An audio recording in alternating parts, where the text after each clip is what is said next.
Chris, was there a player that you kind of looked up to, your favourite player you modelled yourself on? I know you're a big Celtic fan. Any of those players, or maybe somebody local, maybe? Nobody from Celtic, to be fair. I loved Jaap Stam. That was my first defender because obviously I started as a defender. That was my first one that I loved. Just everything about him. He was quick, he was strong, but he was massive, and he seemed to love defending. And the next one would have been Rio Ferdinand. Yeah. Just thought he oozed class, and never really. You always try and model yourself on them, but you look at these people and you're going, I'm nowhere near as good as what he is like. But they would have been the first two that I would have. They certainly didn't take any prisoners. Idols. And then obviously even Roy Keane. I loved Roy Keane growing up. Steven Gerrard. And then he moved to Rangers as manager, and then I stopped liking Steven Gerrard then because of that. But no, just players like that. Just love players who you could tell had a bit of drive about them, and like you've seen him many times. Stevie Gerrard kind of brought Liverpool through games, and even the same with Roy Keane. Like when games weren't going well, he would have been the one to step up and drive the team forward. Either like if it was a tackle, it needed to be one, or headers needed to be one, or he popped up with important goals. So yeah. But defender wise, would have always been Jaap Stam and Rio Ferdinand. All of those players were really competitive, weren't they? And yeah. No, definitely. Hated losing, Roy Keane, always hated losing. What are you like whenever you lose a game as a player? And of course now, being assistant manager, is it very different as a player to be an assistant manager when you lose games, or would you be one of the ones that's like in bad form and it kind of takes you all weekend to get over it? Or ask my wife. Has it changed? She would tell you. Yeah. I think as a player, I didn't get as low after a loss. You always kind of thought, right, it's one of those things, it's done. As a coach or assistant manager now, it's harder to take because it's kind of, you've had the impact during the week of what you've done and what you're coaching wise and what sessions you put on, and you've set the team up, you've picked the team, you have all that to think about, and was it the right decision to make, and should we have made subs, or should we have done this, should we have played a different formation? So I think that's why myself, it's my personality. I'm an emotional person. I get happy when we win. I get down when we lose, and that's just the way it is. But I've seemed to find now that when we win, I get high. I don't get really, really high. Yeah. But when we lose, I get low. I get worse after a loss than what I do after we obviously get a win. So that's the hard thing, and I think it is because as a coach, you kind of do have more of an impact on the team, whereas a player, if you do your job but some of the others don't do theirs, then there's not much you can do about it. So as a coach, you kind of have the team obviously selection, you have your formation, what way you play, you've the impact in making subs. So I think that's why myself that I do get a bit more annoyed whenever we lose. There's so many more things to think about and tactics, and whenever you were a player to your coach, can you kind of see it from the player's point of view now? Because you've obviously been in both sides, do you have a wee bit of empathy with them? You've got all that experience as well, of course, and we've got a lot of young players at Ballyclare. Does that help? Can you kind of feel for them a wee bit? Yeah, it's hard. It's whenever I was playing, if I had been left out, I would have just thought, you would have been angry with the management and coaching staff. And now doing it from the other side, and you're having to pick teams and you're having to pick tactics and everything, it's harder than what I realised as a player. From now, looking from the coaching side, you're doing things for a reason, but as a player you never seen that, and then as a player you just thought, he's leaving me out, it's a personal thing. And it's never like that, and it is really difficult because obviously having played and having been left out, I know how difficult it is. You train during the week and you kind of build yourself up and you're looking forward to that Saturday, and that's all you really focus on as a player. Whereas, even for this week, for example, we have a game today for at Ballymallard, and then we have a game again on Tuesday. So you have to kind of look at things like what way did Ballymallard play, who's suited to play this game, who's suited to play the game on Tuesday. So it's a lot more things you've got to think about. And as a player now, moving across to the coaching side, I appreciate that a lot more. But I've been a player and I know they do get frustrated. And I completely have that sympathy with them and empathy with them. There's so many hours of preparation have to go in as a coach, isn't there? Yeah, People there don't is. realise until you actually step into that role. You know, you don't realise the time that goes It's in. a full-time job. It's even though we're part-time here, it's a full-time job. Like last couple of weeks, like obviously with Jared's injury, even like we're on the phone daily trying to get keepers in and trying to get players in, and you have a lot more to deal with. There's player issues off the pitch that people will never know about. That they trust you. They give you a call if they're feeling down or they're feeling low or there's something happened with their family, and we get all that, and you're there for them. Obviously, we care about all the players that we have here, and if there's anything that we can do to help them, then we're here at any time for them, and that's just part and parcel of the job. And it's a 24/7 job, Yeah. and it's a good thing, because obviously if your players are trusting you with some stuff that's going on in their personal life as well, they obviously put the trust in you that they know that you're going to have their best interest in heart, and you're always here for them. Now it's difficult, obviously, I have a young family as well at home, but like you try and give your all for all parties, I suppose. For everyone. I know it's hard. You're probably stretched between everybody. And you were obviously a player at Ballyclare. Are you officially retired now or not? I think. Will we still see some appearances on the bench? I think Andy unofficially retired me. He didn't give me a shirt number this year. So, oh right, okay. So yeah, I think Andy Arthur's fault then. I think unofficially retired. I'm still there I'm still down as a player. Yeah. If anything, God forbid, if we get 6 or 7, 8, 12 injuries, hopefully I don't think it'll happen, but hopefully not. But I'll still be there, still joining in training the odd time, and still probably one of the best players as well, to be fair. You know what? You probably are. I'm only joking. I'm going to back you up on that one. But no, I'm there if needed, and they're hopefully not going to be needed. We've a good enough squad there. We've a lot of players that can play a couple of different positions, which is good. But I'll say unofficially retired. Unofficially retired. And what was it like whenever you were thrown into interim manager in that period before Stephen Small joined Ballyclare? What was that like? What was that role like? Amazing. Yeah, you enjoyed it? Amazing. Really, really enjoyed it. Like I've said a couple of times before, that I always knew I wanted to get into coaching. Like I started coaching when I first came back from England. I was working just in schools, primary schools, doing a bit of coaching then for the IFA, and I think I done my first coaching badge whenever I was 23, 24 with Keith O'Hara at Portadown at the time, and so it was always something I knew I wanted to get into. And obviously it's not nice when a manager leaves the club, and like Paul put a lot of trust in me as well. He made me captain straight away, and I had a really good relationship with him, and it's not nice when that happens. But for me to be asked to step in and help was something that I was really proud of as well. That obviously Trevor at the time and the board had kind of said to myself and Adam McCart, as 2 senior players, could we help out? And it was something that I just grasped. Really, really enjoyed it. Love the opportunity to kind of put a team on the pitch that you want them to do. And then I did that, worked on things all week, and we go and get beat 5-0 in the first game. So yeah, it wasn't a great start. No. I think against Ards, was it maybe? 5-0, and do you know what? We had 2 chances in the first 3-4 minutes of the game, and yeah. I think it was Andy Mooney had a header back post, head wide, and then Brian Neeson made a wonder save from Andy Whiteside, I think it was, down low, and I was like, going, should be 2-0 up here, and then they go up the other end and score straight away, 1-0, 2-0, 3-0. Yeah. Adam McCart come off as well, he was captain, it's like senior player. That's on right, the day. Get injured, yeah. Get injured, Owen McKeown took off as well after 25 minutes, he was hurt. So it was like three different formations in the first 25 minutes, and we're 3-0 down. I was just like, maybe this isn't what I want to do. But baptism of fire, you might say. Baptism of fire. And then with a game away to Loughall on Tuesday night, I was going, it doesn't get any easier here. No. Completely changed the formation. I think I was being a bit naive as well in the first game. We weren't going through a great spell, and we were suffering probably a bit of confidence issues. And I tried to be really expansive and tried a formation that we'd never worked on, and ended up on the Tuesday night just going back to kind of simple. It wasn't 4-4-2, like 4-5-1 or something, I think it was. Yeah, back to basics though, kind of. And you know what? We scored and hung on, dug in, defended really, really well.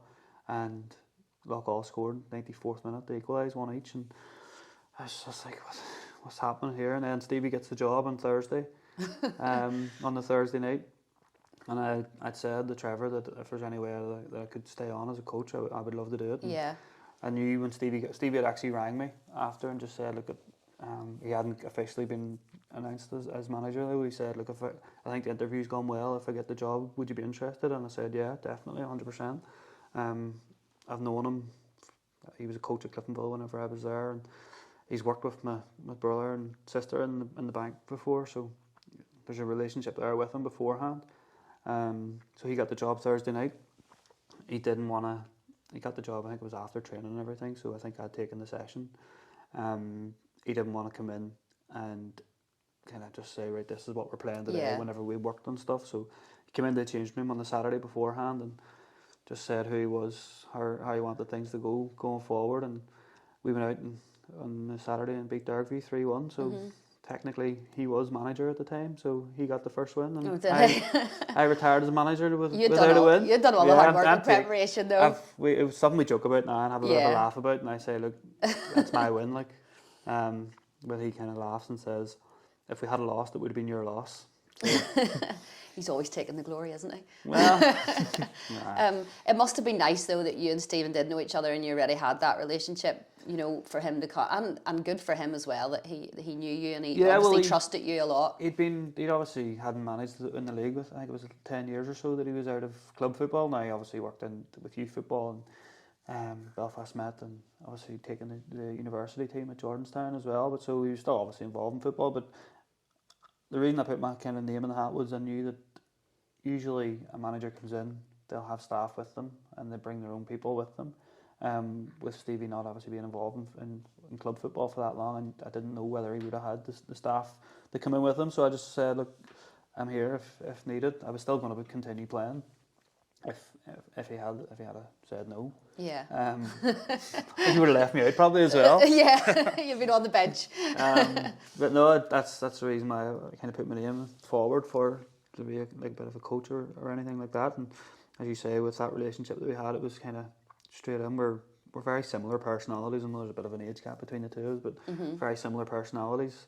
The only thing I would say is a lot more calmer than I am. Like, as I said, I'm kind of emotional. Like, when we win, I'll get high and come into the change room and shout about and enjoy things. Stevie's kind of measured the whole time. Doesn't get too high, doesn't get too low, and with results. But I think that kind of comes with experience. We were actually talking the other night. He said about it, like a Carrick. He would have been similar to how I am now. He would have got. Oh, right, okay. He would have got high. He would have got too low, and he's kind of learned from them. And that's just experience-wise. So hopefully in the next couple of years, I'll settle down and come to kind of. Your family will maybe be grateful if you do settle down a notch. Big time. I was going to say, actually, because everybody does say, you know, around the club, you are kind of known as good cop, bad cop. Is that a fair Who's good cop? Reflection then? Who's who? Who do you think? No, just with you saying that, you know, Stephen being a bit more measured and he's obviously been doing it longer. I've seen him lose his temper. I definitely have seen him lose his temper a couple of times. He does lose his temper though. Yeah, but I think he's done it at the right times when it's needed to happen. And, see, to be honest, like we're I know you're saying good cop, bad cop, and I'm saying I'm quite high and low, but I think I've only lost my temper properly twice. I think you heard one of them at the Welders. I was a bit scared. That was justified. That was justified. Yeah, no, absolutely. I lost it last week, but I think looking back on it, I probably shouldn't have.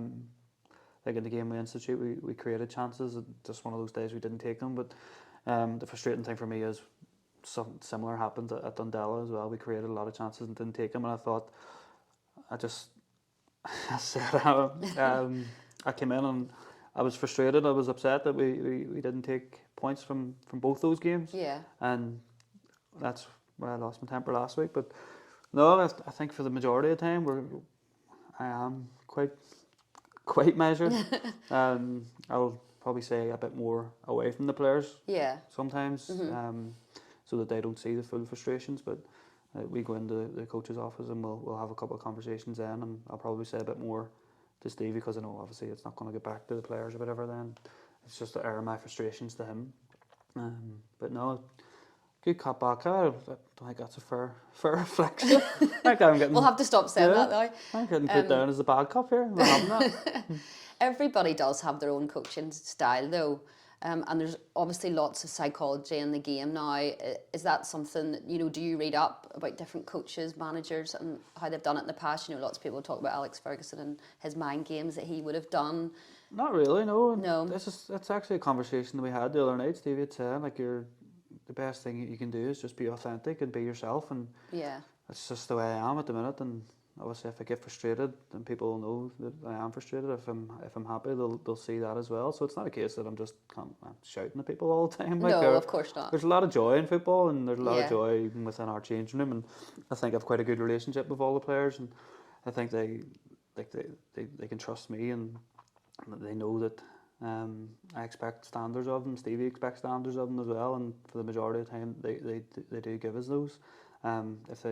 If they're dropping below the standards, then as I said, I've saw Stevie have a go a couple of times at half time, and Yeah. it's just when you're setting the bar and you're trying to improve things around the club and trying to improve the standards in training, you're trying to improve the standards on the pitch on Saturday, that if people fall below the standards at what they expect, then that they will hear about it. Yeah. We do have such a good group of players, though, don't we? And Brilliant. Really pleased with the group that we do have. Really impressed with them. They're quite close as a group as well, and look after each other. They obviously have a bit of banter with each other, and yeah, of course, give each other a bit of abuse, but that's expected. That's kind of, for me, that's kind of how you're friendly with people, if you can give them a bit of banter. Yeah. But no, it's really good. Young enough, but young enough players with a lot of experience. I think even like Liam Hassan's only 22, but he's played nearly 150 senior games. Mm-hmm. So yeah, the profile of the squad's quite good. We've obviously got experienced players that have been there and won things. Harb Everland, Conan McGrandles, even Gary Donnelly's 25, 26 now as well. So he's coming into his peak years now. Yeah. I think we've got a real good mix in the squad of people that are young but still experienced. Mm-hmm. And what are your aspirations, Chris, personally? Obviously you're in this coaching role now. You're really, really enjoying it. You've been a super addition to the club. What would you like to go on to achieve then? Personally, or with the club? Yeah, both. With the club, our aim is to try and get promoted. Now, when that will be, whether we'll still be here or not, that's obviously another question to ask. But I feel now with the group that squad that we have, we got top 6 last year, and that's something that we'll obviously look to try and improve on this year. And our aim is to get the club promoted, whether that's this year, whether it's next year, whether it's 2 years down the line, 3 years down the line. It's just, that's the aim that we have. We want to always try and get better, and I think a lot of the players in the squad are of the same opinion. They want to improve. They want to improve where they are as playing in the championship. They want to get into that Premiership. So hopefully, as a group, we can do that. Personally, I think when everybody gets into coaching, I think everybody wants to manage their own team at some stage. Yeah. Now, I think I'm in a perfect position here at the moment where I'm learning from someone with the experience that Stevie has. He's been involved in coaching now for, I'd say, 20 odd years, 25 years or so, and I'm learning his coaching style, what he does, and when he stops sessions, when it's going well, letting it flow, and stuff like that. And I think I'm in a perfect position here, learning under Stevie. Mm-hmm. And so when he's ready to retire, then you're just going to step into his shoes? Well, I think that's going to be a long time off as well. Yeah. He's young enough as a manager, so I think it's a long way off from that. But I think I'll know when the time's right, when I'm comfortable enough to go and take my own team. Obviously, there's no rush to do that now. As I said, I feel like I'm in a great place here learning, and it's just something that I'll continue to do, learn under someone who I really respect, someone who I really think is a great coach, is a great manager, has a great way about him. He's great with young players. He's great with players, older players. He can relate to players. Yeah. Obviously playing himself as well. So yeah, I just feel that I'm in a good environment at the moment. And how far along are you? Are you doing your pro licence at the minute? I finished my B. Well, I've got everything uploaded for the B. I have to do another assessment for that. Yeah. And then hopefully next year I should be going to my A, and that'll be for 2 years again. So that's what I'm saying. I think you have to have a B licence to manage in the championship. I think I'm not sure, but then you need an A for the Premiership. Yeah. And then you need a pro if you're going to be managing a club that's looking to get into Europe in the Premiership. So there's no rush for me. I'm happy enough. As I said, I'm learning. I'm learning what I like as a coach. I'm learning what I want to do as a coach, what way I want to play. what drills suit. I'm able to go in and now, and if a drill doesn't go well, I can there's no pressure on me Yeah, to you can throw it just now. It's change it. just kind of learning at the minute. So yeah, that's where I'm at the moment. We're very lucky to have you here at Ballyclare, and we really appreciate everything you do, because it's such a hard job, but you're fantastic at it, and I'm sure you'll do well. Thank you.